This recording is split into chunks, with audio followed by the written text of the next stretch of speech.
അപ്പം എന്താ രാവിലെ എഴുന്നേറ്റ് നമ്മളൊരു ജസ്റ്റ് വാക്കിന് പോയി. ഇവിടെ കാടമത്തിൻ്റെ ഫാമുണ്ട്.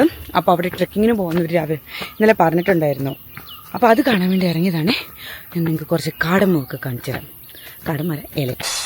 അങ്ങനെ ഞങ്ങൾ നടക്കാൻ ഇറങ്ങിയതാണ്. അതും ഏലത്തോട്ടത്തിൻ്റെ നടുക്ക് കൂടെ കേട്ടോ ഞങ്ങൾ നടക്കുന്നത്. നല്ല സൂപ്പർ ഒരു മോർണിംഗ് വാക്ക് ആയിരുന്നു കേട്ടോ. അത് എന്താ പറയുക, കുറേ കാര്യങ്ങൾ കണ്ടു. പിന്നെ ഇവരുടെ ട്രീ ഹൗസ് ഒക്കെ വരുന്നത് ഇവിടെ ഇങ്ങനെ ടോപ്പ് റേഞ്ചിലൊക്കെ ആട്ടോ. അതായത് കുറേ നടന്ന് നമ്മൾ മുകളിലേക്ക് കയറുമ്പോഴേക്ക് ട്രീ ഹൗസും അങ്ങനത്തെ കാര്യങ്ങളൊക്കെ വരുന്നത്. അതിൻ്റെ രണ്ട് സൈഡിലും ഇല്ലെങ്കിൽ കുറേ ഭാഗത്തൊക്കെ മൊത്തം ഏലക്കത്തോട്ടം കേട്ടോ. അപ്പോൾ അതിൻ്റെ നടുക്ക് കൂടെയൊക്കെയാണ് എന്താ പറയുക നമ്മൾ മോർണിംഗ് വാക്കിനൊക്കെ പോകുന്നത്. സോ മോർണിംഗ് വാക്കൊക്കെ ഇഷ്ടപ്പെടുന്നവർക്ക് ഇത് നല്ലൊരു എക്സ്പീരിയൻസ് ആയിരിക്കും.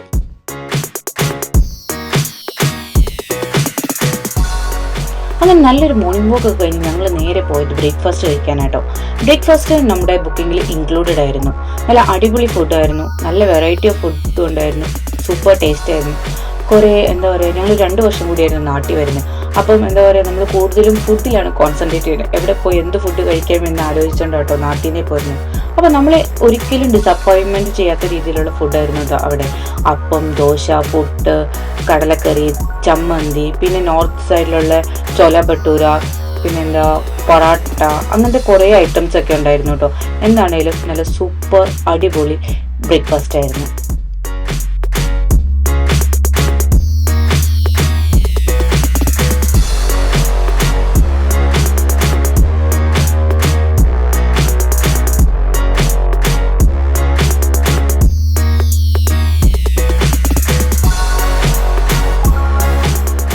അങ്ങനെ നല്ല കിടിലും ബ്രേക്ക്ഫാസ്റ്റ് ഒക്കെ കഴിഞ്ഞ് അവിടെ നിന്ന് ചെക്കൗട്ടും ചെയ്ത് ഞങ്ങൾ നേരെ വന്നത് ഇന്ത്യ അഡ്വഞ്ചർ പാർക്കിലേക്കാട്ടോ. ഇത് ഇവരുടെ തന്നെ അഡ്വഞ്ചർ പാർക്ക്, പക്ഷെ നമ്മൾ ടിക്കറ്റ്സ് രണ്ടും സെപ്പറേറ്റ് ആയിട്ടാട്ടോ എടുക്കുന്നത്.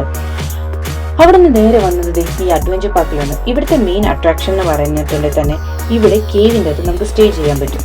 ആക്ച്വലി എനിക്ക് ബുക്കിംഗ് ചെയ്യുന്ന സമയത്ത് ഇത് അറിയത്തില്ലായിരുന്നു കേട്ടോ. പിന്നെ കുട്ടികളുള്ളവർക്ക് അവർ അത്ര പ്രിഫറും ചെയ്യുന്നില്ല എന്ന് പറഞ്ഞായിരുന്നു. എന്താണെങ്കിലും നമുക്കത് ബുക്ക് ചെയ്യാൻ പറ്റിയില്ല.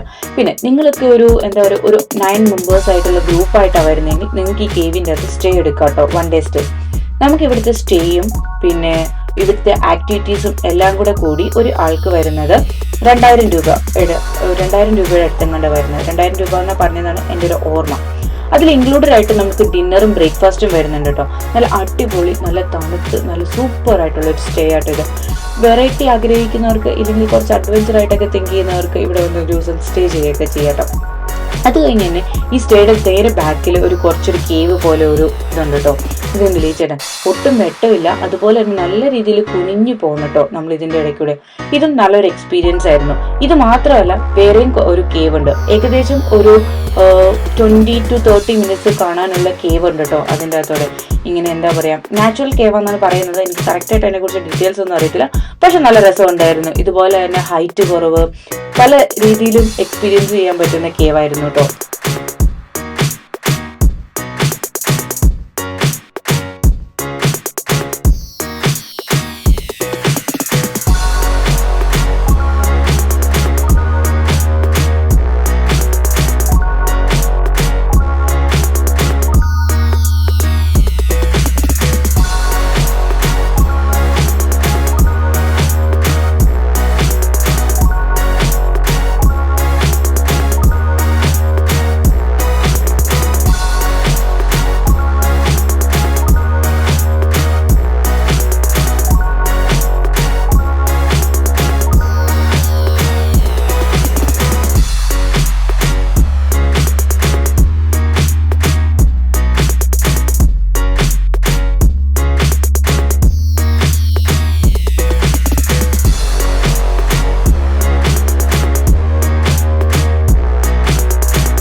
കേവിൻ്റെ അകത്തൊരു വലിയ അഡ്വഞ്ചർ നടത്തമൊക്കെ കഴിഞ്ഞിട്ട് ഞങ്ങൾ ഇനി പോകുന്നത് ഇവിടുത്തെ ആക്ടിവിറ്റീസ് ചെയ്യാൻ വേണ്ടി കേട്ടോ.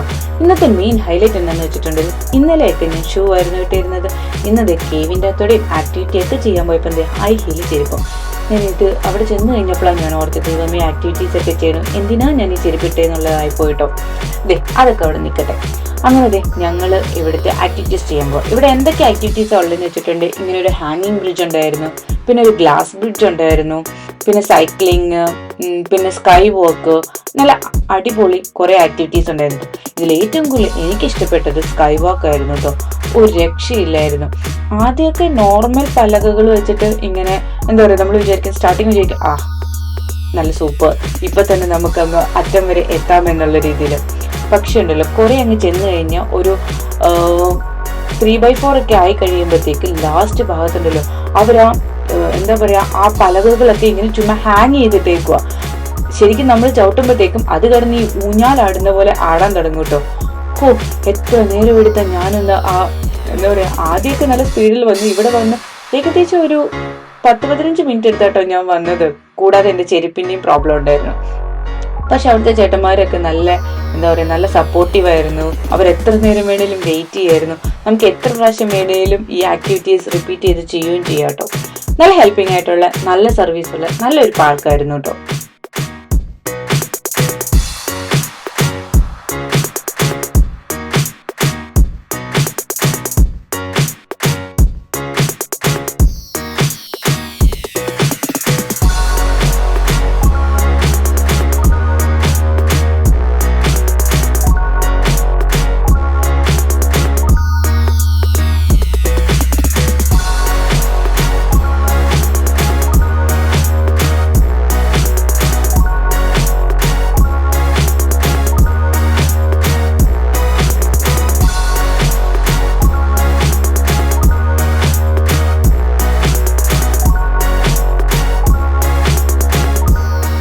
അതുപോലെ തന്നെ നമ്മൾ രാവിലെ ചെന്നതുകൊണ്ട് നമുക്ക് എന്താ പറയാ, വാട്ടർ ഡാൻസ് മിസ്സായിരുന്നു കേട്ടോ.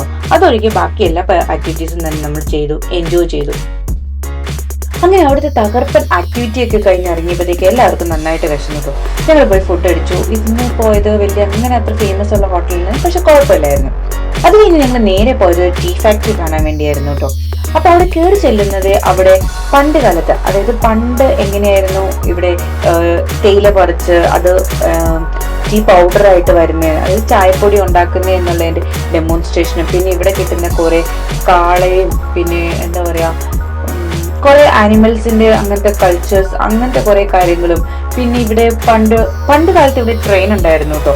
അപ്പൊ അതിന്റെ കുറെ കാര്യങ്ങളും, പിന്നെ ബ്രിട്ടീഷുകാരുണ്ടായിരുന്ന സമയത്ത് ഉണ്ടായിരുന്ന കുറെ എന്താ പറയാ മെഷീനറീസും അങ്ങനത്തെ കുറെ കാര്യങ്ങളൊക്കെ വെച്ചിട്ടുണ്ടായിരുന്നു കേട്ടോ.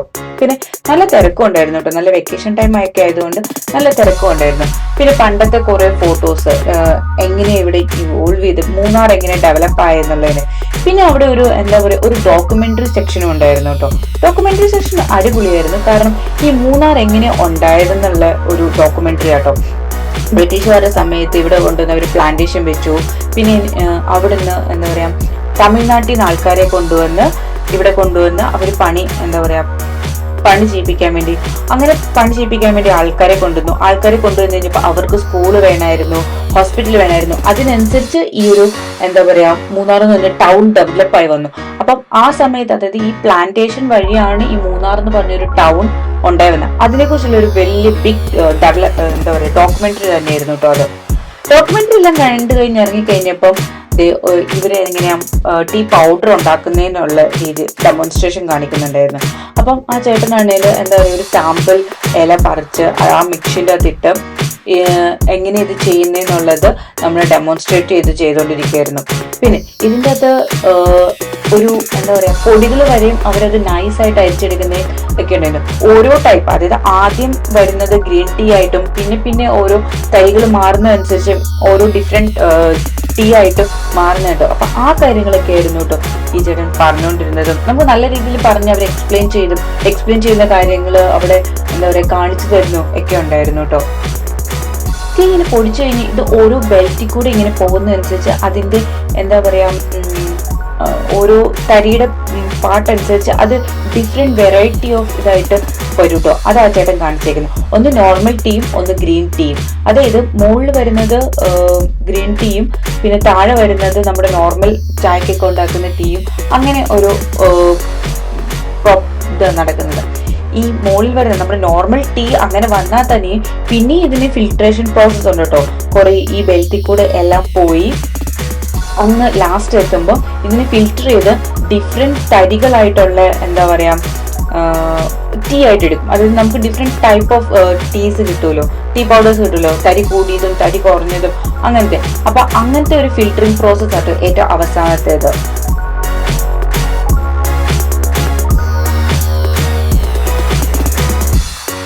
ഇതാണ് ഞാൻ പറഞ്ഞ ഡിഫറെൻറ്റ്. ഇതെന്നില്ലേ, ഓരോ എടുത്ത് വരുന്നതും ഓരോ ഡിഫറെൻറ്റ് ടൈപ്പ് ഓഫ് പൊടി, മീൻസ് അതിൻ്റെ കൺസിസ്റ്റൻസി ഡിഫറെൻറ്റ് കേട്ടോ. ചിലതിൽ നല്ല തരി ഉള്ളതും ചിലതിൽ തരി തീരെ നൈസായിട്ടുള്ളതും, അങ്ങനെ ഓരോരോ ഡിഫറെൻറ്റ്. ആ ബെൽറ്റിൽ കൂടെ വരുമ്പോൾ തന്നെ ഗ്രീൻ ടീയും നോർമൽ ടീയും അവർ സെപ്പറേറ്റ് ചെയ്യും.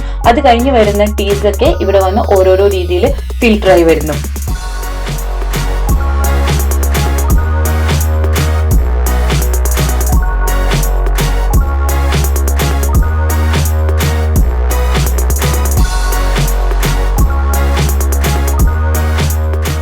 അങ്ങനെ ടീ ഉണ്ടാക്കുന്ന വലിയ പ്രോസസ്സൊക്കെ കണ്ടു കഴിഞ്ഞ് ഞങ്ങൾ ഇങ്ങോട്ട് വന്നപ്പം ഇവിടെ ഒരു ചെറിയ സ്റ്റോർ ഉണ്ട് കേട്ടോ. അവരുടെ എന്താ പറയുക, നമുക്ക് ഗ്രീൻ ടീ അല്ലെങ്കിൽ എന്താ നോർമൽ ടീ, അങ്ങനെ എല്ലാ ഡിഫറെൻറ്റ് വെറൈറ്റി ഓഫ് ടീസും വെച്ചിട്ടുണ്ട്.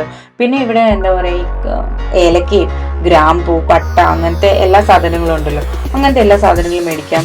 ഇതിനകത്ത് അത് ഡിസ്പ്ലേ ചെയ്ത് വെച്ചേക്കണം കേട്ടോ. ഓരോ ഡിഫറെൻറ്റ് ടൈപ്പ് ഓഫ് എന്താ ടീ പ്ലാന്റ്സും അതിൻ്റെ ഓരോരോ തരികളും അങ്ങനത്തെ ഓരോരോ കാര്യങ്ങളൊക്കെ.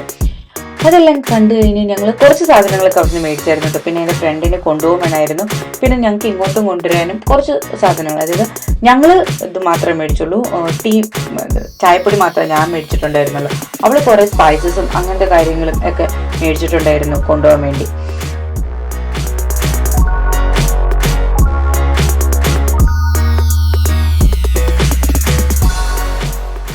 ഞാനും പ്രിയയ്ക്കും വലിയ ഷോപ്പിംഗ് ഒക്കെ എന്താ പറയുക, ചായപ്പൊടിയും കാര്യങ്ങളൊക്കെ മേടിച്ചു വന്നപ്പോഴത്തേൻ്റെ ഇവിടെ രണ്ടുപേരും നല്ല അടിപൊളിയായിട്ട് ഐസ്ക്രീമൊക്കെ കഴിക്കാൻ തുടങ്ങി കേട്ടോ. അങ്ങനെ ഐസ്ക്രീം അവർ കഴിക്കണം കണ്ടപ്പോൾ ഞങ്ങൾക്കും ഒരു കൊടി. അങ്ങനെ ഞങ്ങളെല്ലാവരും ഐസ്ക്രീമൊക്കെ കഴിച്ചു കഴിഞ്ഞത് വെളിയിൽ നല്ലൊരു സ്ഥലം ഉണ്ടായിരുന്നു കേട്ടോ. അപ്പോൾ അവിടെ പോയി ഞങ്ങൾ കുറേ ഫോട്ടോസും കാര്യങ്ങളൊക്കെ എടുത്തു. നല്ല അടിപൊളിയൊരു സ്ഥലമായിരുന്നു കേട്ടോ. പിന്നെ അതിൻ്റെ അപ്പുറം വശത്ത് നല്ല എന്താ പറയുക, നല്ലൊരു വ്യൂ ഉണ്ടായിരുന്നു. അതുകൊണ്ട് നല്ല സൂപ്പറായിരുന്നു കേട്ടോ അവിടെ നിന്ന് ഫോട്ടോസൊക്കെ എടുക്കാൻ വേണ്ടി. ഇനി നമ്മൾ നേരെ തിരിച്ച് വീട്ടിലേക്ക് പോകാം കേട്ടോ. അപ്പോൾ എന്തേ, നമ്മുടെ 2 ദിവസത്തെ മൂന്നാർ കറക്കമൊക്കെ കഴിഞ്ഞു. അപ്പോൾ അടുത്തൊരു വീഡിയോ ആയിട്ട് കാണുന്നവരെ ബൈ.